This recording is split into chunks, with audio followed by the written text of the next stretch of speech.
সংস্কৃত হিন্দি পাঠশালায় তোমাদের সবাইকে স্বাগত। আমি তোমাদের সাথে আছি নিপা।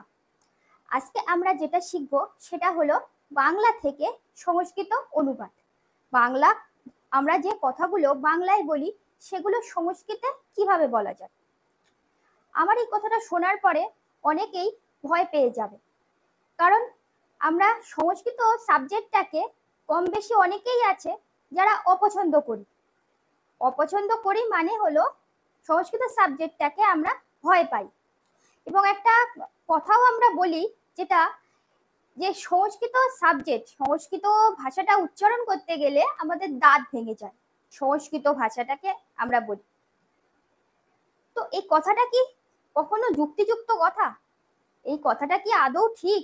আমাদের কি কোনো ভাষা উচ্চারণ করতে গেলে দাঁত আদৌ কি ভেঙে যায়, দাঁত কি ভেঙে পড়ে? এই কথাটা মোটেই ঠিক নয়। এটা জাস্ট আমরা কথার কথা বলি, মানে সংস্কৃত ভাষাটা আমরা এতটা কঠিন বলি যে সেটাকে দাঁত ভাঙার সঙ্গে তুলনা করি। তোমাদের মতো আমিও সংস্কৃতে ঠিক একই ভয় পেতাম, কিন্তু তা সত্ত্বেও আমি সংস্কৃত ভাষা নিয়ে পড়েছি। আমি এই চিন্তা করেই পড়েছি যে এই ভাষাটাকে সবাই ভয় পায়, তো আমি একটু নিয়েই দেখি যে ভাষাটা এত ভয় পাওয়ার কি আছে, ভাষাটা একটু সম্পর্কে জেনেই দেখি না। আমরা বাংলা ভাষা জানি, ইংরাজি ভাষা জানি, হিন্দি ভাষা জানি, তো সংস্কৃতও তো একটা ভাষা। তো সেই ভাষাটা আমাদের জানতে বা অসুবিধা কোথায়, সেটা আমরা একটু জেনেই দেখি না। এই যে জানার অনুসন্ধিৎসা, এটা সবার মধ্যে জাগাতে হবে, এটা তোমাদের মধ্যেও জাগাতে হবে যে সংস্কৃত বিষয়টা কঠিন না, সংস্কৃত ভাষাটা আর অন্য ভাষার মতো ঠিক ততটাই সোজা। হ্যাঁ, কঠিন তো লাগতেই পারে। যদি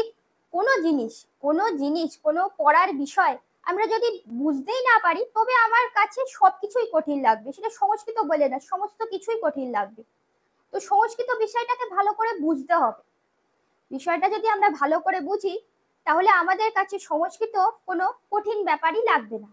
আর আমি তোমাদেরকে কথা দিচ্ছি, তোমরা যদি আমার ভিডিও নিয়মিত দেখতে থাকো, তাহলে তোমাদের সংস্কৃত বিষয়ের মধ্যে যে একটা ভয় রয়েছে সেটা 100% কেটে যাবে। কারণ আমি আমার কাছে সংস্কৃত সাবজেক্টটাকে যেমন ভাবে প্রিয় করে তুলেছি, আমি ঠিক সেভাবেই চেষ্টা করব তোমাদের কাছেও যেন সেই সংস্কৃত সাবজেক্টটা প্রিয় হয়ে ওঠে।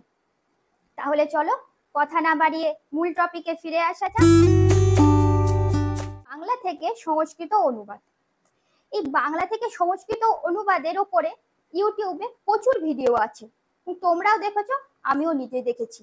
সেখানে সব কিছু ভিডিওতেই প্রথমেই বলা হচ্ছে সংস্কৃত অনুবাদ করতে গেলে আমাদেরকে সবার প্রথমে কি কি জানতে হবে। অধিকাংশ ভিডিওতে এই কথাই বলা হচ্ছে, কিন্তু আজকে আমরা যেটা শিখবো একটু অন্যভাবে। না হয় আগেই জানলাম যে সংস্কৃত অনুবাদ করতে কি কি লাগে, আমরা অনুবাদ করতে করতে জানবো যে বাংলা থেকে সংস্কৃত অনুবাদ করতে কি কি কাজে লাগে, তখন আমরা তার একটা লিস্ট তৈরি করব। ঠিক আমি যেভাবে সংস্কৃত অনুবাদ করা শিখেছি, আমি ঠিক তোমাদেরকে সেইভাবেই শেখানোর চেষ্টা করব। আমরা একটা উদাহরণের দ্বারা দেখব সেটাকে সংস্কৃত অনুবাদ করার সময় আমাদের কি কি কাজে লাগছে। প্রথমে যেমন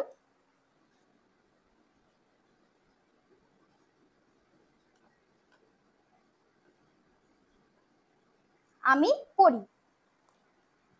পড়ি, এটা যদি আমরা সংস্কৃতে করি তাহলে কি হবে? এটা যদি আমরা সংস্কৃতে করি তাহলে হবে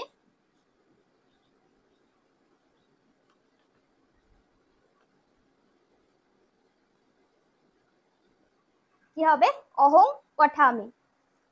সংস্কৃতে করলে কি হবে? অহং পঠামি। কারণ আমি সংস্কৃত হলো অহং, আর পড়ি সংস্কৃত হচ্ছে পঠা।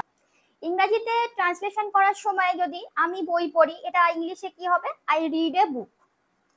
তো এখানেও সংস্কৃত ঠিক সেম, কারণ ইংরেজিতে আমি বই পড়ি, আই রিড এ বুক, আমি ইংরেজি আই হয়, পড়ি হচ্ছে রিড হয়, আর বই হলো ইংরেজি বুক হয়। সংস্কৃতেও ঠিক সেটাই আমাদেরকে জানতে হবে যে আমি সংস্কৃত কি হয়, পড়ি সংস্কৃত কি হয়, বই সংস্কৃত কি হয়, এগুলো আমাদেরকে জানতে হবে। তো এখানে দেখো, আমি পড়ি, আমি সংস্কৃত হলো অহম। এখন এই অহম কথাটা আমরা কি করে জানবো? অহম কথাটা আমাদের জানার জন্য যেটা জানতে হবে, প্রথমেই দেখো অহম একটা কি? অহম একটা শব্দ, অহম একটা শব্দ। শব্দটা অ্যাকচুয়ালি যেটা সেটা হলো অসমদ। শব্দটা কি? শব্দটা হচ্ছে অসমদ। আর এই অসমদ শব্দের একটা রূপ আছে। এই অসমদ শব্দের একটা রূপ আছে প্রথমা থেকে সম্বোধন পর্যন্ত, এবং তার মধ্যেই রয়েছে এই অহম, আমি কথা। তাহলে আমরা বুঝতেই পারছি যে সংস্কৃত অনুবাদ করতে গেলে সর্বপ্রথম আমাদেরকে কি জানতে হবে? সর্বপ্রথম আমাদের যেটা জানতে হচ্ছে সেটা হলো শব্দরূপ। শব্দরূপ মাস্ট জানতেই হবে।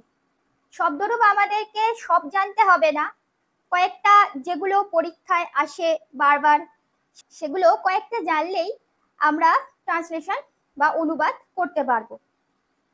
তাহলে প্রথম আমরা দেখলাম কি, 1 নম্বর দেখলাম যে আমাদেরকে শব্দরূপ জানতে হচ্ছে, মাস্ট শব্দরূপ জানতে হবে সংস্কৃত অনুবাদ করতে গেলে।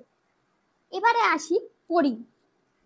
পড়ি, পড়িটা কি? পড়িটা আমরা সবাই বুঝতে পারছি যে পড়ি একটা কাজ করা হচ্ছে। তো কাজ করাকে কি বোঝায়? ক্রিয়া বোঝায়। তার মানে পড়িটা হলো ক্রিয়া। তো এই পড়ি সংস্কৃত আমি কি লিখেছি? পঠামি। পড়ি সংস্কৃত লিখেছি পঠামি। এখন প্রশ্ন হচ্ছে এই পঠামি কোথা থেকে আসলো? পঠামি এসেছে পট ধাতু থেকে। কিসের থেকে এসেছে? পঠামি এসেছে পট ধাতু থেকে। পট হচ্ছে একটা ধাতু, এবং এই ধাতুরও একটা রূপ আছে যেটাকে আমরা কি বলি? ধাতু। এবং সেই ধাতুরূপের মধ্যেই রয়েছে পঠামি। ধাতুরূপের 10টা লকার আছে, তার মধ্যে আমাদের মূল পাঠ্য হচ্ছে 5টা লকার। এই ধাতুরূপের ওপর আমার আগে ভিডিও করা রয়েছে, তোমরা একবার দেখে আসতে পারো, তাহলে খুব সহজে বুঝে যেতে পারবে। আমি ভিডিওর লিংক ডেসক্রিপশনে দিই। সেই 5টা লকার লট, লোট, লং, বিধিলিং আর লিট, এই 5টা লকারের মধ্যেই আমরা এই পঠামিটা পেয়েছি। পরি সংস্কৃতটা এই পঠামি সেটা পেয়েছি। তাহলে আমরা কি দেখতে পেলাম? যে সংস্কৃত অনুবাদ করার জন্য আমাদেরকে আরেকটা জিনিস জানতে হবে, সেটা হলো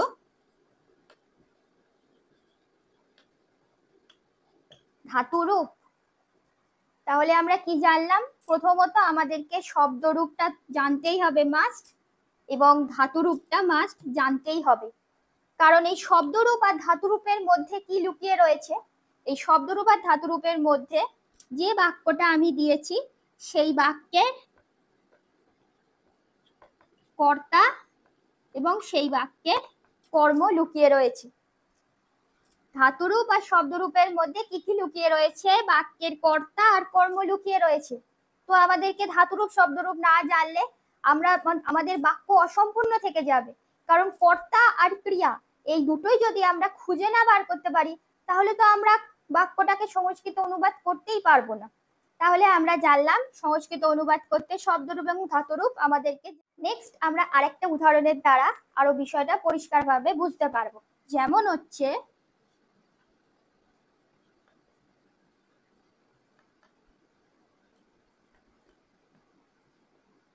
সে বনে বাস করে। কি লিখেছি? সে বনে বাস করে। তো আমরা তো প্রথমেই জেনে গেছি যে একটা বাক্যের মধ্যে সবার প্রথমে আমাদেরকে কর্তা আর ক্রিয়া খুঁজতেই হবে। তো এখানে সে তো হচ্ছে কর্তা, আর বাস করে এটা হলো একটা ক্রিয়া, যে দুটো আমরা শব্দরূপ আর ধাতুরূপ থেকে পেয়ে যাব। এখন যেটা পড়ে রয়েছে সেটা কি? সেটা হলো বনে। এই বনের সংস্কৃতটা আমাদেরকে জানতে হবে। তো বনের সংস্কৃতটা অ্যাকচুয়ালি হবে বনেই হবে। বনের সংস্কৃতটা বনে হবে, এটার কোনো পরিবর্তন হয়নি, কিন্তু কিছু অন্য শব্দের আবার পরিবর্তন আছে। এখন কথা হলো এই বনের সংস্কৃতটা বনে, এটা কোথা থেকে পেলাম? আমরা যদি এখন প্রশ্ন করি যে এটাকে কি বা কাকে দিয়ে প্রশ্ন করি, তখন কি হবে? যে সে কোথায় বাস করে। প্রশ্ন করলে কি আসবে? সে কোথায় বাস করে। তখন উত্তরটা আসছে সে বনে বাস করে। এখন কোথায় বলতে বোঝালে অধিকরণ কারকে সপ্তমী বিভক্তিতে কোথায় হয়। তাহলে আমি কি বললাম? যে কোথায় বলতে বোঝালে কি হয়? অধিকরণ কারকে সপ্তমী বিভক্তি হয়। তার মানে আর একটা জিনিস আমরা জানলাম, যে সংস্কৃত অনুবাদ করতে আর একটা জিনিস আমাদেরকে যেটা জানতে হবে 3 নাম্বার, সেটা আসছে হলো কারক, আমাদেরকে কারক অবশ্যই জানতে হবে, তাহলে আমাদের বাক্য অসম্পূর্ণ থেকে যাবে। কারণ কি বা কাকে, কার দ্বারা, কার জন্য, কার হইতে, কোথায়, কার, এই সমস্ত কিছু, এইগুলো সব উত্তর লুকিয়ে রয়েছে কারকের মধ্যে। কারকটা আমরা যদি ভালো করে জানি তাহলে আমরা সংস্কৃত অনুবাদ করতে অবশ্যই পারব। তাহলে এটা সংস্কৃত অনুবাদ করলে কি হয়ে যাবে, সেটা হয়ে যাবে স। সেটা স আমি কোথা থেকে পেয়েছি, তৎ শব্দ আছে এবং সেই শব্দ রূপের মধ্যে স আছে, যার বাংলা হলো সে। আর বনেটা তো বনেই আছে, আর বাস করে যেটা ক্রিয়া সেটা হবে বসতি। তাহলে কত সোজা হয়ে গেল যে সে বনে বাস করে, এটা সংস্কৃতে কি হয়ে গেল, স বনে বসতি। আমরা প্রথমে অনুবাদের স্ট্রাকচারটা ভালো করে বুঝে নেব, যে অনুবাদ করতে কিভাবে অনুবাদ করব, কি কি লাগবে অনুবাদ করতে। তারপরে আস্তে আস্তে আমরা অনুবাদের মধ্যে একটু একটু করে ঢুকবো। আমরা বিষয়টা যত ভালো করে বুঝে তার মধ্যে ঢোকার চেষ্টা করব, ততই বিষয়টা আমাদের মাথায় খুব দৃঢ়ভাবে একটা উদাহরণের দ্বারা আমরা দেখব।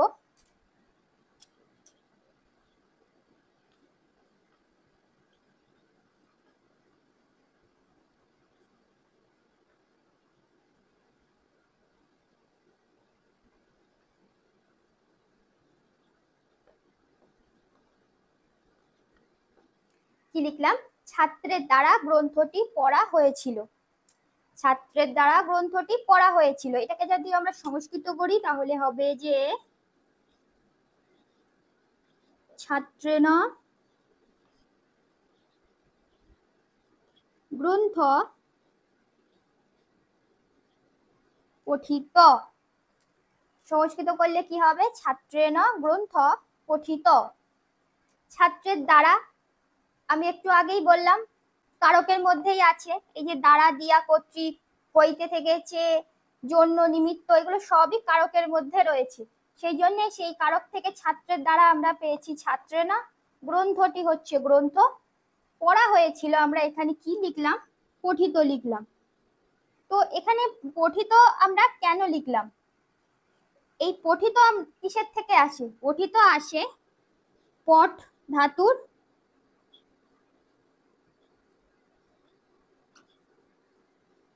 ত প্রত্যয় করলে, পঠ ধাতুর সঙ্গে যদি ত প্রত্যয় করি তাহলে আসে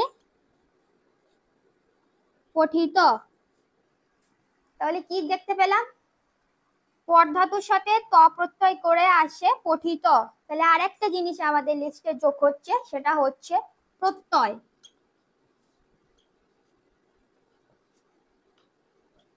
ব্যাস, আমাদেরকে তাহলে অনুবাদ করতে গেলে শব্দরূপ, ধাতুরূপ, কারক এবং প্রত্যয়, এই চারটে জিনিস মাস্ট আমাদেরকে জানতেই হবে। এই জিনিসগুলো আমরা যত ভালোভাবে জানবো তত আমাদের কাছে সংস্কৃত অনুবাদ করা কোনো ব্যাপারই হবে না, জাস্ট ইজি হয়ে যাবে। আমরা বাংলায় যত সহজে তাড়াতাড়ি কথা বলতে পারি, তো আমরা ঠিক সেরকমই সংস্কৃত খুব তাড়াতাড়ি কথা বলতে পারবো। এই জিনিসগুলো যদি আমরা খুব ভালোভাবে পড়ি এবং ভালোভাবে বোঝার চেষ্টা করি। এই প্রত্যয়ের মধ্যেই অনেকগুলো ভাগ আছে, ত, তব, তু, তাচ, লব, সত্রী, সানজ, অনেকগুলো এই প্রত্যয় আছে। এই প্রত্যয়ের মধ্যে লুকিয়ে থাকে যে সেটা হলো ক্রিয়া লুকিয়ে থাকে। তো কিছু কিছু অনুবাদে আমাদেরকে প্রত্যয় ব্যবহার করে অনুবাদ করতে হয়, সেই জন্য আমাদেরকে প্রত্যয় পড়তে হবে। তাহলে প্রথম আমরা কি জানলাম, যে কর্তা এবং কর্মের জন্য, কর্তা এবং ক্রিয়ার জন্য আমাদেরকে শব্দরূপ এবং ধাতুরূপ পড়তে হবে। দ্বিতীয়ত যেটা আসছে সেটা হলো কারক পড়তে হবে, এবং চতুর্থ সেটা হচ্ছে প্রত্যয় পড়তে হবে। এই চারটে জিনিস আমাদেরকে মাস্ট পড়তেই হবে। আজকে আমরা সংস্কৃত অনুবাদ কিভাবে করতে হয় তার স্ট্রাকচারটা জানলাম, কি কি আমাদের কাজে লাগে। এর পরের ক্লাসে আমরা একটু একটু করে উদাহরণের দ্বারাই সংস্কৃত অনুবাদটাকে আরো জলের মতো সোজা করে ফেলবো। তো ভিডিওটা কেমন লাগলো কমেন্ট বক্সে জানিও। পরবর্তী ভিডিওর জন্য আমন্ত্রণ রইল। তোমরা সবাই ভালো থাকবে, ধন্যবাদ।